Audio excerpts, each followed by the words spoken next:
Hello दोस्तों, मैं कुलदीप सिंह और आज जो है हम मौलिक अधिकारों पर चर्चा कर रहे हैं और जिसमें कि दूसरा मौलिक अधिकार पढ़ेंगे स्वतंत्रता का अधिकार, जो कि आर्टिकल नंबर 19 से लेकर 22 तक है। देखिए, कभी कभी ये प्रश्न भी पूछा जा सकता है कि जैसे जो स्वतंत्रता का अधिकार है उसके कितने आर्टिकल्स हैं, तो वो हमेशा याद रखना 19 और 3 22 नहीं करना है, 19, 20, 21 और 22 चार आर्टिकल हैं जो स्वतंत्रता के अधिकार से संबंधित है। फिलहाल हम आर्टिकल नंबर 19 की बात करते हैं। तो देखिए, 19 आर्टिकल में जो है वो स्वतंत्रता है, 6 प्रकार की स्वतंत्रता है जो कि पार्ट्स में डिवाइड है। 19A, B, C, D, E, F, G ऐसे पार्ट्स में डिवाइड है आर्टिकल नंबर 19 में। तो ये freedom of speech and expression का जो मौलिक अधिकार है वो आर्टिकल नंबर 19 में है। तो 19 फर्स्ट के ए की बात करते हैं। ये 6 प्रकार की स्वतंत्रता याद रखना। ये प्रश्न भी बन सकता है कि जो 19 आर्टिकल है उसमें कितने प्रकार की स्वतंत्रता है, तो 6 प्रकार की स्वतंत्रता है। देखिए, जो 19A आर्टिकल है वह जैसे आपकी प्रेस की स्वतंत्रता है, प्रेस की स्वतंत्रता, बोलने की स्वतंत्रता और सूचना का अधिकार, जो आपको पता है अलग से एक्ट है एक आरटीआई जो एक्ट है 2005, वो भी आर्टिकल नंबर 19A का ही हिस्सा माना गया है। तो 19A में क्या है, प्रेस की स्वतंत्रता है और बोलने की स्वतंत्रता है, अपने विचारों को अभिव्यक्त करने की स्वतंत्रता है। उसके बाद 19B की बात करते हैं। तो 19B में है सम्मेलन करने की स्वतंत्रता, सम्मेलन करने की स्वतंत्रता। देखिए, शांतिपूर्वक ढंग से अगर कोई व्यक्ति चाहे तो वो सभा या सम्मेलन का आयोजन कर सकता है। हम सिर्फ एक आर्टिकल देखते हैं, लेकिन इस आर्टिकल के बारे में जो काफी सारी बातें होती हैं जिनको हमें समझ लेना चाहिए, देख लेना चाहिए। जैसे सम्मेलन करने की स्वतंत्रता है, सम्मेलन करने की स्वतंत्रता तो है लेकिन यह सम्मेलन शांतिपूर्वक ढंग से होना चाहिए। 19C की अगर हम बात करें, संघ बनाने की स्वतंत्रता, संघ बनाने की स्वतंत्रता। देखिए, कोई भी संघ आप बना सकते हो 19C के अकॉर्डिंग। यह संघ आपका, यह यूनियन आपका राजनीतिक भी हो सकता है और धार्मिक भी हो सकता है। अब देखिए 19D की बात करते हैं। तो यह है विचरण करने की स्वतंत्रता, विचरण करने की स्वतंत्रता, यानी कि पूरे देश में हम कहीं भी घूम फिर सकते हैं, यह हमको अधिकार देता है। कौन सा आर्टिकल? 19D। देखिए, यहां पर एक चीज याद रखनी है, 19E में निवास करने की स्वतंत्रता है, निवास करने की स्वतंत्रता,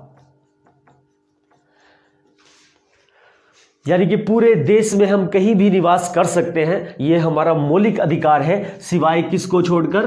जम्मू एंड कश्मीर को छोड़कर। जम्मू कश्मीर राज्य में आप मूल निवास नहीं कर सकते हैं, यही आर्टिकल नंबर 19E है। ठीक है, वो क्यों नहीं कर सकते? क्योंकि वो आर्टिकल नंबर 370 के अकॉर्डिंग है और आर्टिकल नंबर 35A के अकॉर्डिंग है, जो जम्मू कश्मीर के नागरिकों के विशेषाधिकार में आता है। 19F की बात करें तो 19F तो समाप्त हो गया। 19F और आर्टिकल नंबर 31 दोनों ही आर्टिकल को समाप्त किया गया। 44वां संविधान संशोधन था 1978 में। यह संपत्ति अर्जित करने की स्वतंत्रता थी। आपको पता है जो हमारी संपत्ति है उस पर अब हमारा अधिकार नहीं है, वो एक कानूनी अधिकार है, विधिक अधिकार है, जो कि आर्टिकल नंबर 300 का में आता है। 19G की बात करें, जीविका चलाने की स्वतंत्रता, जीविका चलाने की स्वतंत्रता। जीविका चलाने की स्वतंत्रता का मतलब है कि आप अपने जीवन का निर्वाह करने के लिए कोई भी कार्य कर सकते हो। कोई भी कार्य माने ऐसा नहीं कि कुछ भी कर सकते हैं, कोई भी कार्य का मतलब है जो ऐसा कार्य जो कि विधि का उल्लंघन ना करता हो, यानी कि कानून की नजर में अपराध ना हो, ऐसा कोई भी आप कार्य कर सकते हो। तो ये आर्टिकल नंबर 19 है। इसके बाद देखते हैं आर्टिकल नंबर 20 क्या है।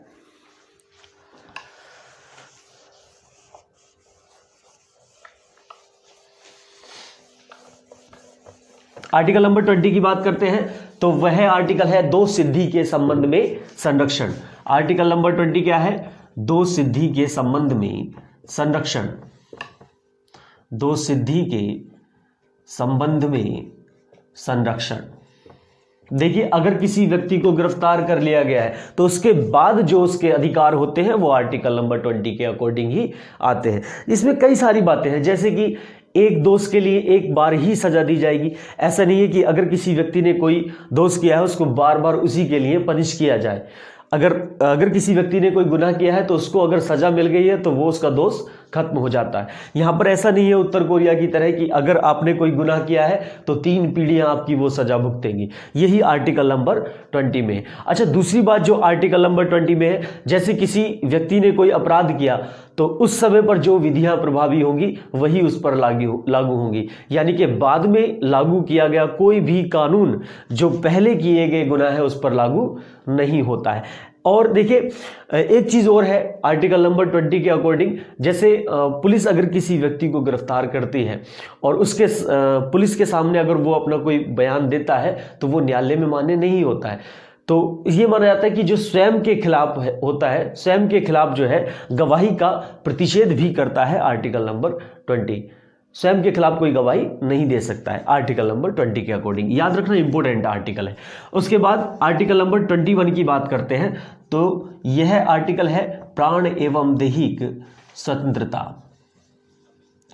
प्राण एवं दैहिक स्वतंत्रता यानी कि अपने प्राणों की रक्षा करने का अधिकार सभी का होता है और यही आर्टिकल नंबर 21 है। देखो, काफी सारी चीजें हैं आर्टिकल नंबर 21 के अकॉर्डिंग। फिलहाल हम आर्टिकल देख रहे हैं।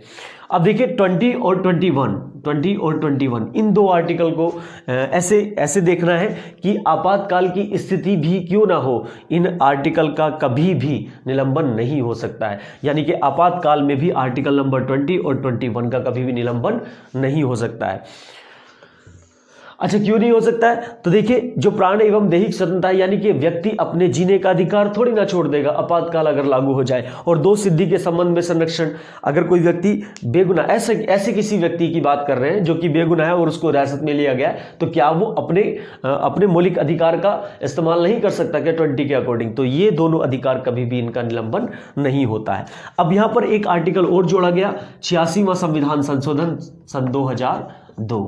86वां संविधान संशोधन सन 2002 और ये आर्टिकल था आर्टिकल नंबर 21A, जिसमें बोला गया जो 6 से 14 वर्ष तक के बच्चे हैं उनके लिए निःशुल्क शिक्षा का प्रावधान होगा आर्टिकल नंबर 21A के अकॉर्डिंग। अब देखिए, देखते हैं आर्टिकल नंबर 22। आर्टिकल नंबर 22 तो यह है बंदी प्रत्यक्षीकरण। बंदी प्रत्यक्षीकरण या निवारक निरोध। देखिए, अगर किसी व्यक्ति को हिरासत में लिया गया है आर्टिकल नंबर 22 के अकॉर्डिंग, अगर किसी व्यक्ति को हिरासत में लिया गया है तो 24 घंटे के अंदर अंदर उसे न्यायालय में पेश करना होता है। अगर नहीं किया जाता है तो वो आर्टिकल नंबर 22 का उल्लंघन होता है। और आपको पता है कि मौलिक अधिकारों की रक्षा के लिए आर्टिकल नंबर 32 है। अगर किसी भी मौलिक अधिकार का हनन होता है तो आर्टिकल नंबर 32 के अकॉर्डिंग सीधे सुप्रीम कोर्ट जा सकते हैं। अब देखिए, ये 22 है। अच्छा, इसमें एक चीज और है, क्या किसी ऐसे व्यक्ति को भी गिरफ्तार किया जा सकता है जिसने कोई गुनाह नहीं किया है? तो याद रखना, आर्टिकल नंबर 22 के तहत ये निवारक निरोध का मतलब यही है कि ऐसे व्यक्ति को भी गिरफ्तार किया जा सकता है जिसने कोई गुनाह नहीं किया है लेकिन जो गुनाह करने वाला है, यानी कि गुनाह होने से पहले रोकने के लिए भी किसी व्यक्ति को गिरफ्तार किया जा सकता है। लेकिन न्यायालय में ये बताना पड़ेगा कि किस वजह से गिरफ्तार किया है। ये दूसरा मौलिक अधिकार था जो कि स्वतंत्रता का अधिकार है। अब देखिए, देखते हैं तीसरा मौलिक अधिकार जो कि शोषण के विरुद्ध अधिकार है। अच्छा, अगर कभी ये पूछा जाए कि ये जो मौलिक अधिकार है ये किसके लिए है, तो याद रखना हमेशा 3 आर्टिकल है। बात करते हैं 15, 16 और 19 की। ये 3 आर्टिकल है जो विदेशियों को हम नहीं दे सकते हैं। बाकी सारे जो अधिकार हैं वो विदेशियों के लिए भी होते हैं। जैसे कि आपको पता है आर्टिकल नंबर 21 के अकॉर्डिंग प्राण एवं दैहिक स्वतंत्रता का अधिकार है। तो ये जरूरी नहीं, ये ऐसा नहीं है कि सिर्फ भारतीयों के लिए है, भारतीय नागरिकों के लिए, ऐसा नहीं, वो सभी को प्राप्त है। अगर कोई विदेशी यहाँ पर घूमने आएगा तो आर्टिकल नंबर 21 के अकॉर्डिंग उसे भी अपने प्राणों की रक्षा करने का अधिकार होता है। तो हम जो है ये अधिकार उनको भी देते हैं। 15, 16 और 19 ये 3 अधिकार हम विदेशियों को नहीं दे सकते। और ये आपने देखा होगा क्यों नहीं दे सकते, इसमें स्वतंत्रता है कई प्रकार की। तीसरा वह है शोषण के विरुद्ध अधिकार, शोषण के विरुद्ध अधिकार। और इसमें 2 आर्टिकल हैं, आर्टिकल नंबर 23 और आर्टिकल नंबर 24। दोनों ही इंपॉर्टेंट आर्टिकल हैं। 23 की अगर बात करें और 24 की बात करें, दोनों को कैसे याद रखना है? ये तो बलात् श्रम पर रोक लगाता है, बलात् श्रम पर रोक, और 24 आर्टिकल है बाल श्रम पर रोक। यानी कि मानव का दुर्व्यापार और बलात् श्रम पर रोक की बात करता है आर्टिकल नंबर 23। किसी भी व्यक्ति से आप जबरदस्ती कोई भी कार्य नहीं करा सकते हैं, ये आर्टिकल नंबर 23 कहता है। और 24 के अकॉर्डिंग बाल श्रम पर रोक, यानी कि जो 14 वर्ष तक की आयु के बच्चे हैं उनसे किसी भी प्रकार का कोई भी जोखिम भरा कार्य नहीं करा सकते हैं। ठीक है, अब देखते हैं धार्मिक स्वतंत्रता का, धार्मिक स्वतंत्रता का अधिकार, जो कि आर्टिकल नंबर 25 से लेकर 28 तक है। आर्टिकल नंबर 25 से लेकर 28 तक है। आर्टिकल नंबर 25 में क्या है? 25, 26, 27 और 28। 25 में है धर्म के प्रचार की स्वतंत्रता, धर्म के प्रचार की स्वतंत्रता। आप अपने धर्म का प्रचार या प्रसार कर सकते हो, ये आपको आज़ादी देता है आर्टिकल नंबर 25। जो सिख जो है वो कृपाण जो धारण करते हैं वो आर्टिकल नंबर 25 के ही अकॉर्डिंग आता है। उसके बाद अगर हम 26 की बात करते हैं तो ये धर्म के प्रबंधन की बात करता है, धर्म के प्रबंधन की स्वतंत्रता, धर्म के प्रबंधन की स्वतंत्रता। आर्टिकल नंबर 27, देखिए जैसे आप कोई भी धार्मिक कार्य कर रहे हो, अगर उसकी अभिवृद्धि के लिए आप कोई भी कार्य कर रहे हो तो आपको कर ना देने की स्वतंत्रता देता है आर्टिकल नंबर 27।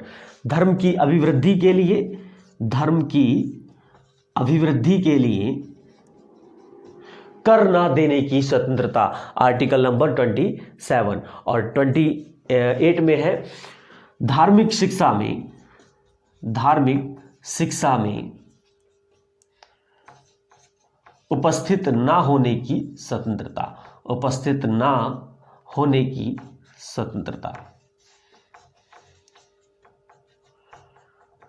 25 से 28 तक कैसे याद करना है? प्रचार, प्रबंधन, अभिवृद्धि और शिक्षा, प्रचार, प्रबंधन, अभिवृद्धि और शिक्षा। देखिए आर्टिकल नंबर 28 का मतलब है जो भी राज्य द्वारा पोषित संस्थान है उसमें जो है धार्मिक शिक्षा नहीं दी जाएगी, और अगर किसी संस्थान में धार्मिक शिक्षा दी जा रही है तो आपको यह अधिकार होगा कि आप वहां पर उपस्थित हो या ना हो।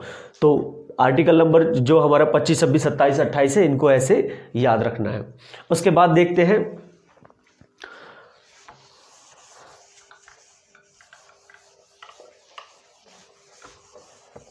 पांचवा मौलिक अधिकार, और जो कि संबंधित है किससे? शिक्षा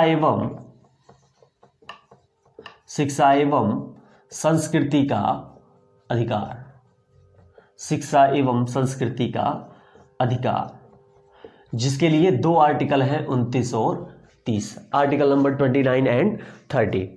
तो देखिए ये 2 आर्टिकल ऐसे याद रखने हैं जो अल्पसंख्यक हित संरक्षण में आते हैं, वो 29 और 30 आर्टिकल हैं। अल्पसंख्यक जो कि माइनॉरिटी में आते हैं, ठीक है, ऐसे लोग, उनके शिक्षा एवं संस्कृति को खतरा हो सकता है। भाई जो संख्या में अधिक है उनकी संस्कृति को तो कोई खतरा नहीं हो सकता, लेकिन जो संख्या में कम है उनकी संस्कृति को खतरा हो सकता है, इसीलिए ये 2 आर्टिकल यहां पर दिए गए हैं। 29 जो अल्पसंख्यक हैं, अल्पसंख्यकों को अपनी शिक्षा एवं, अल्पसंख्यकों को अपनी शिक्षा एवं संस्कृति को, शिक्षा एवं संस्कृति को बचाए रखने का अधिकार, बचाए रखने का अधिकार। आर्टिकल नंबर 29 अल्पसंख्यकों को अपनी शिक्षा एवं संस्कृति को बचाए रखने का अधिकार देता है। और आर्टिकल नंबर 29 में ही ये बात क्लियर की गई है कि अगर राज्य द्वारा जो भी पोषित संस्थान है उसमें किसी व्यक्ति को इस आधार पर प्रवेश देने से मना नहीं कर सकते हैं कि वो अल्पसंख्यक है। यानी कि किसी भी पोषित संस्थान में, राज्य द्वारा जो भी पोषित संस्थान है उसमें किसी भी अल्पसंख्यक को इस आधार पर मना नहीं कर सकते हैं उस संस्थान में प्रवेश लेने से कि वो अल्पसंख्यक है। ये आर्टिकल नंबर 29 में वर्णित है। आर्टिकल नंबर 30 सिर्फ आपको याद रखना है,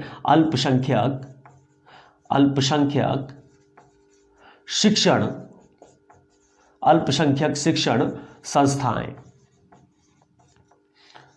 देखिए, अल्पसंख्यक चाहें तो अपनी अलग से शिक्षण संस्थाएं खोल सकती हैं और राज्य उन्हें अनुदान देने में बिल्कुल भी परहेज नहीं करेगा, बिल्कुल भी भेदभाव नहीं करेगा। जैसे एक सामान्य यूनिवर्सिटी को ग्रांट दिया जाता है, ऐसे ही अल्पसंख्यक चाहे तो उनको भी अनुदान दिया जा सकता है और वो अपनी अलग संस्थाएं खोल सकती हैं। यही आर्टिकल नंबर 30 है। अब देखिए, यहां पर एक आर्टिकल था पहले, इसके बारे में बता दें, आर्टिकल नंबर 31, जो कि मैं आपको बता भी चुका हूं पहले। आर्टिकल नंबर 31 था वो समाप्त कर दिया गया, जो कि संपत्ति का अधिकार था। जो संपत्ति का अधिकार था वह मौलिक अधिकार था, जिसको समाप्त किया गया 44वां संविधान संशोधन 1978 में। 44वें संविधान संशोधन 1978 में आर्टिकल नंबर 31 को समाप्त कर दिया गया। पहले मौलिक अधिकारों की संख्या 7 थी ना, अभी जो है मौलिक अधिकार वो सिर्फ 6 हैं 31 को समाप्त करने के बाद। अब देखिए, जो हम लास्ट देखेंगे वो संवैधानिक उपचारों का अधिकार देखेंगे, जो कि आर्टिकल नंबर 32 से 35 तक है। लेकिन मैं आपको एक चीज बता दूं, जो हमारे मौलिक अधिकार हैं इनके बारे में एक चीज आप ये याद रखना कि जरूरी नहीं है कि कोई आपका एग्जाम में, हालांकि एग्जाम में आते हैं मौलिक अधिकारों से प्रश्न पूछा जाता है। देखिए, जो एक पढ़ा लिखा व्यक्ति होता है उससे आशा की जाती है कि कम से कम उसे अपने मौलिक अधिकारों के बारे में तो पता हो, ताकि अपनी रक्षा भी कर सके और दूसरे ऐसे व्यक्तियों की रक्षा कर सके जिनको इनके बारे में नहीं पता है। अब हम अगर ये बोले कि जो व्यक्ति जो पढ़ा लिखा है उसको ही मौलिक अधिकारों के बारे में पता नहीं है, तो ये सही बात नहीं है। तो अब हम जो है नेक्स्ट आपको 32 से 35 तक वो अधिकार देखते हैं। ठीक।